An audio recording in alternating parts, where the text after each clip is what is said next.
Hi, I'm Barry and I live in the UK, which, like many countries, we are gripped in the middle of the COVID-19 crisis at the moment.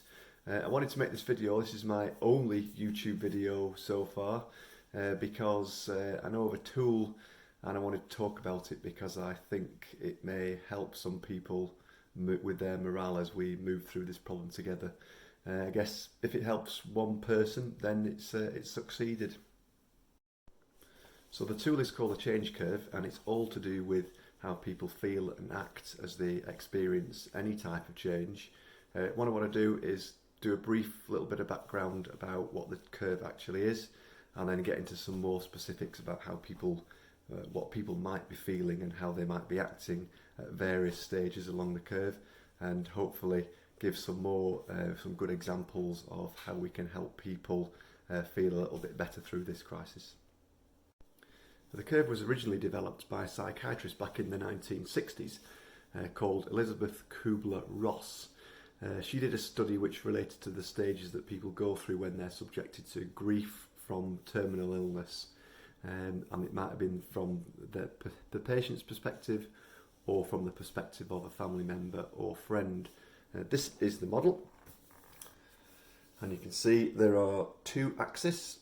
On the left hand side we have the morale of the patient, and on the bottom we have the elapsed time. So the model starts off with a denial phase, which is when someone would say, that can't possibly be happening to me. It would move through a sort of anger phase, which is, why me? Why couldn't this happen to somebody else? Then it comes down the curve towards bargaining, which is when people start to challenge what might happen to them and understand and look for ways to make the diagnosis different. At the bottom of the curve, the worst stage obviously is depression, and people are now accepting what's going to happen to them. And then as we move out of the curve, acceptance then becomes about how they're going to move on and how they're actually going to deal with that change. The change curve is just a variation of Kubler-Ross's model, and it applies whenever we as humans go through any change, which could be perhaps a restructure at the office or implementation of a new IT system, or the subject of today's video, which is something that's obviously changing all our lives, the COVID-19 crisis. You can use the model to understand how people might feel and act, and perhaps more importantly, understand what actually is going to come next for them. I remember when we first started getting all the news reports about COVID-19, and I felt myself moving through the curve, and I thought it'd be a really useful exercise to dig it out so I could perhaps share it with yourselves and hopefully help some people. So this is the model that we're going to use. As I said, it's a variation of Kubler-Ross's model. It has the same axis and just slightly different labelling. So we're going to start off with the shock element, move through denial, down through frustration, depression, up through bargaining, and then on to acceptance. And I think the key point is that most people would probably recognise the stages that they would go through as part of any change. Some people, obviously everyone's different, some people would absolutely fly through this, not even bother with this sort of early stage, would be straight out here looking for the opportunity, whereas others may spend a lot more time on the left hand side of this curve and at the worst possible point, which would be depression down at the bottom, and I think that's where a lot of people would need some help and support.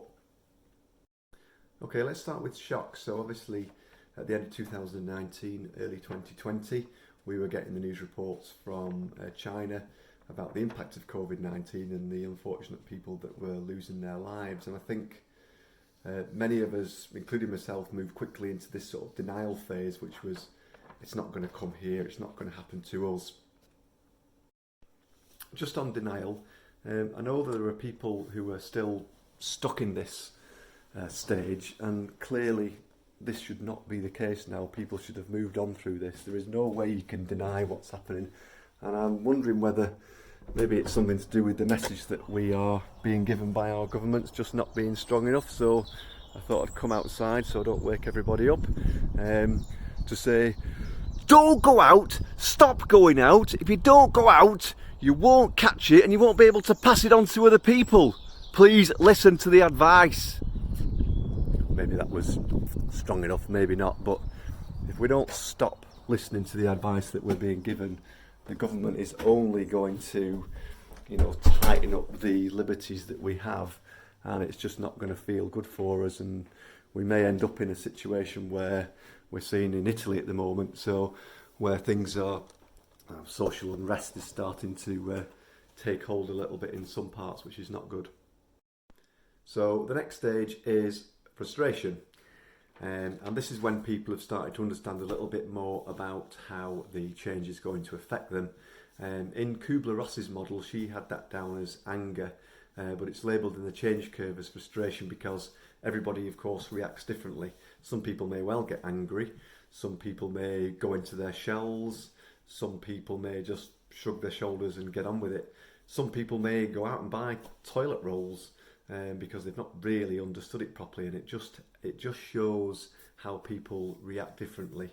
Now, this is a really important stage. This is where you've got to continue to supply people with as much information as possible to really help them sort of understand and assimilate how the change is going to affect them specifically. So the next stage and the lowest point of the curve in terms of morale is depression, and obviously this is going to affect us all financially. So people will be asking questions like, what's going to happen to my job? Where will I have the money for to be able to get food?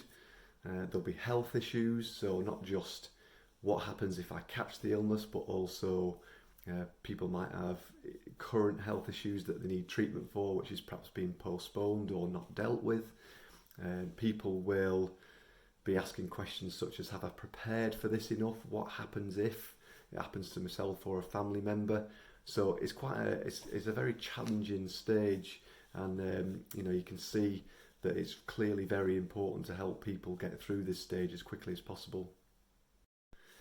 But if we keep people safe, keep them fed, keep them watered, keep talking to them, keep providing them with information, keep helping them, then their morale should start to improve as they start to see that some of the things that they perhaps identified as issues that might affect them may actually not really be issues in relation to their lives, and obviously they'll start to have a little bit more of a positive stance, and that then moves us on to the next stage of the curve, which is moving up the morale side, relating to bargaining, or otherwise sometimes known as experimentation.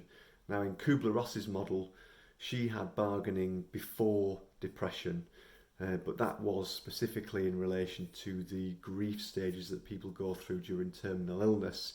And I think it comes a little bit after, because I'm trying to apply it to more of a sort of broader sense. And again, as I mentioned earlier, some people may have just jumped through the curve straight to this stage and not spent much time on the earlier stages at all. We as a family, we tried to get there quite quickly, so we had a bit of an exercise where we all wrote down ideas about what we might want to do. And here's our little box of thoughts. So I'm just going to read some of these out to you. First one off the pile is come out fitter than before. So do some exercise, get a lot fitter. And we're doing the Joe Wicks P every morning, which is brilliant. Next one, make sure the kids are never bored. Obviously very important if you've got kids. We don't want that to happen. We've got another one here, how to help other people. So hopefully this video will be one of those things. As I said, if it helps one person, then it has definitely succeeded.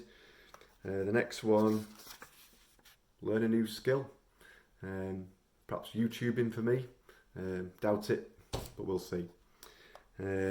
Next one, what are we going to do financially afterwards? So it's quite an important one. This obviously it's going to affect every single person across the world financially.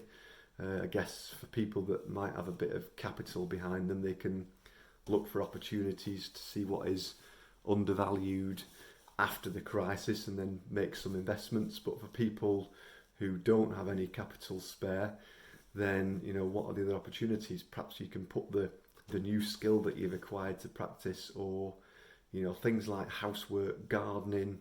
It's all sort of investment in in financial investment in your future and your time. Okay, so back to the model. Just a recap. So we've been through this way, and we are now coming out past bargaining to the last phase, which is acceptance, split into two, which is decision and moving on. So the decision is basically the things that you understood, the decisions that you made during the bargaining phase, and the moving on stage is when everything is all complete. This is after the COVID-19 crisis. So the world's moved on. Hopefully things will be a lot better, and we all hope that we're not going to go through anything similar again. I know we as a family, we're going to keep going on writing down post-it notes, coming up with thoughts and ideas about how we can make things better for us. I just had this sort of sense, just thinking about it. You can just picture, can't you, after the event, one day when we're all going hell for leather again, working really, really hard, we'll be saying, oh, if only we could just have one more day back in lockdown so we could have a bit of a break. And that's specifically why I don't want to waste any time when we're in this lockdown phase actually coming up with ideas and thoughts just to keep ourselves ticking over and keeping the morale up. So I hope this video's helped you. I hope it's helped you understand where some of your family, friends, colleagues, whoever may be in their journey, understand how they're feeling, why they might be acting as they are, understand what's next for them. It's all our responsibilities now to make sure that we help everyone through it. So let's do it. Let's come out stronger on the other side. Thanks for watching. Stay safe, and let's get ready for what's next.